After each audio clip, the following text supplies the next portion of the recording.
Hey guys, well, I know it's been quiet, and I keep saying, hey, it's been a long time since I did a video, but let's be honest, I haven't had anything to be excited about in some time.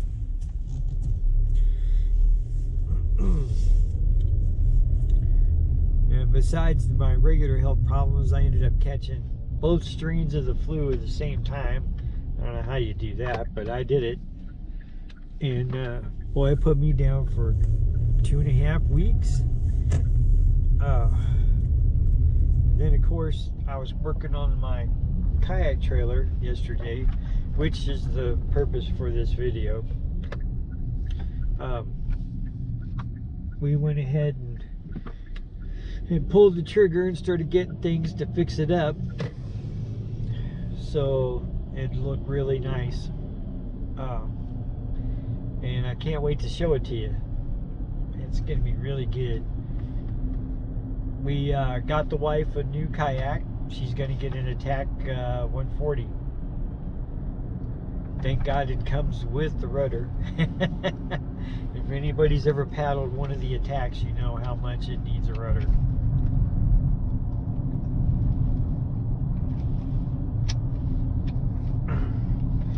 I was going to sell my Nucanoe and pick up a Bonafide, but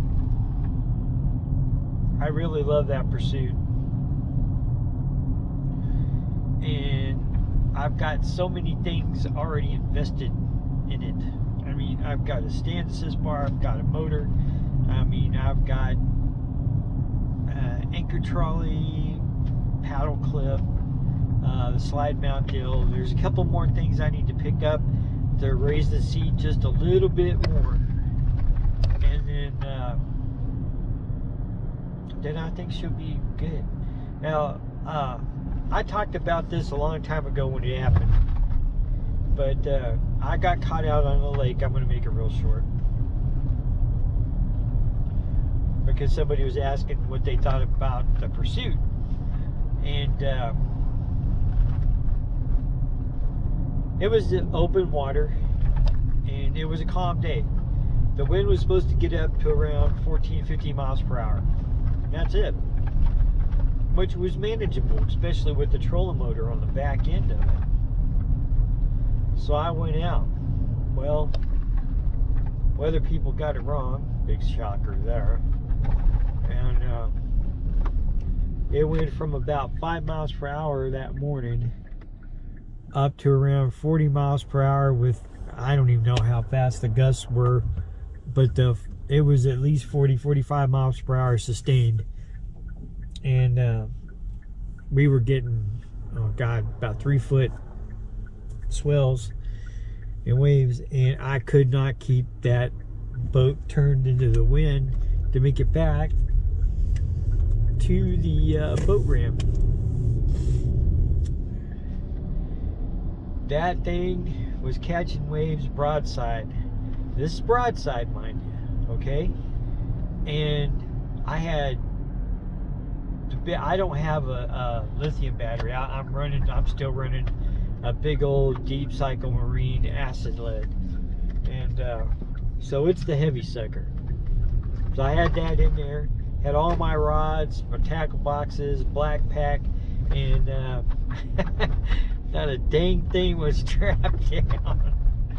But you want to know what was really amazing about it?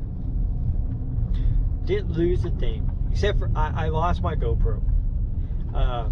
But that was a whole nother different story.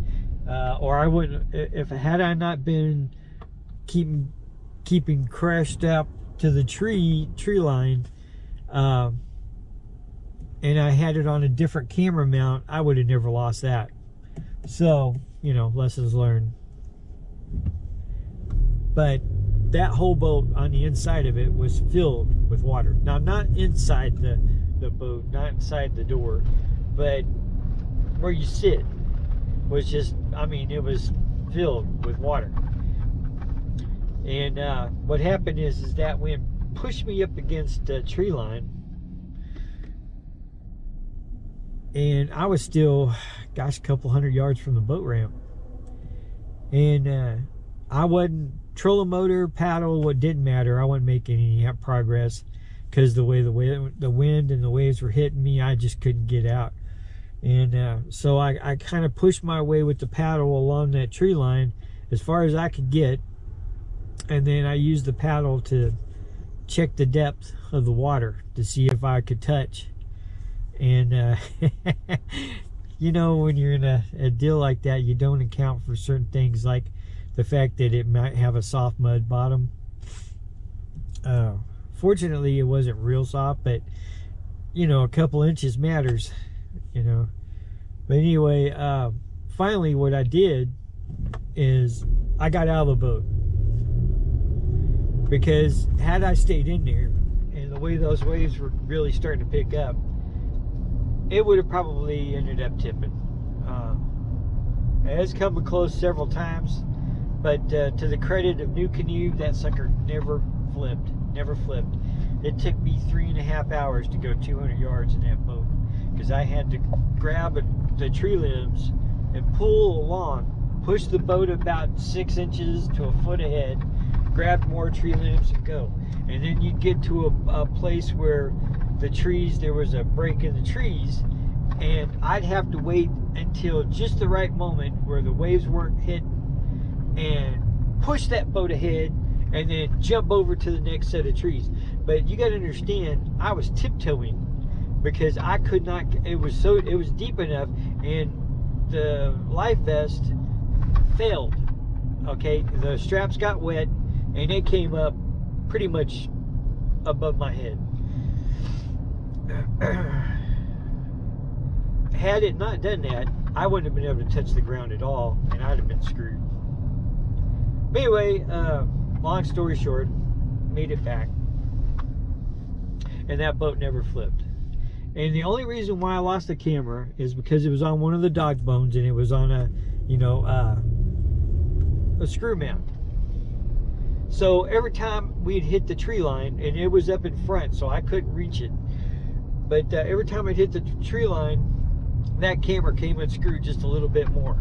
It was hitting just right to unscrew that damn camera. And I didn't notice it was coming unscrewed, or I would have tried to get up there and get it and salvage it. But it did. It finally came unscrewed and fell in the water.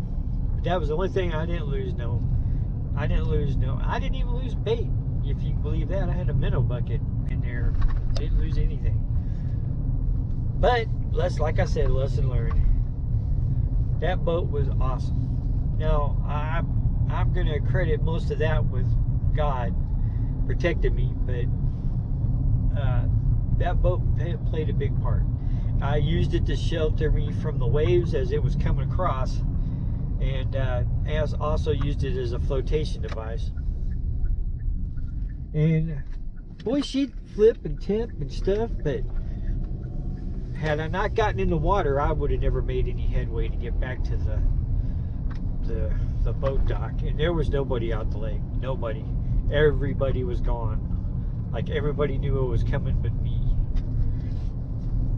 So anyway, we got the wife a new kayak that we pick up first weekend in April.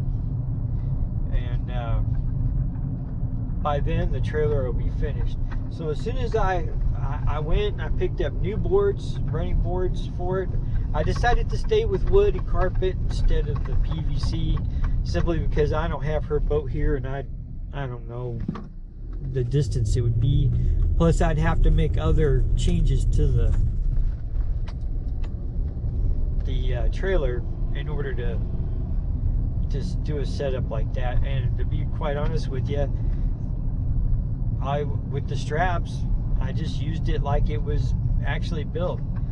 And it's got several different places where you can adjust the running board's angle and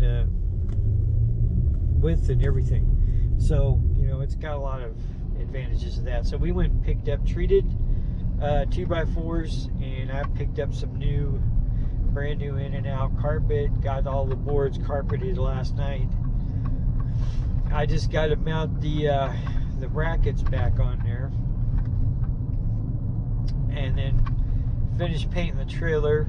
And I think I'm going to put a clear coat on it. That's not going to be perfect because we're using spray cans, but it's going to look nice, you know, at least for a while.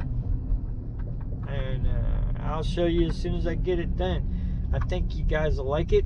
Maybe, maybe not. I'm sure other people have other ideas of how they like to do it, but for me, this was the most inexpensive way and the most efficient way that didn't take me forever to set up. And I have to have that thing ready for when we get ready to go get her boat. And I only got a little bit of time each day to work on it. Plus, I don't have anywhere secure to keep it, so I have to chain it to my carport post. And I don't like that at all. Whereas when I got everything put together, I got my kayak on there, I've got locks, and everything's secure. Anyway, just an update. I would imagine probably by Wednesday, Thursday, the trailer will be ready to show you. And I'll do a short video on that. And God willing, I might even get to go fishing this weekend, but that just all depends on the wind. Like I said, lessons learned. I'm not going back out there when that wind gets up like that again. I know a lot of guys do that, and they can do that, but I just don't have the strength to paddle my way out of that stuff. And that Nucanoe is a big boat, man. It cuts through the waves good. No, don't get me wrong. But it's just a little 30 pound trolling motor on there. And if that wind gets up much at all, even on high, that motor ain't moving you nowhere. So anyway, that's it. Remember, God bless and ride the waves, y'all.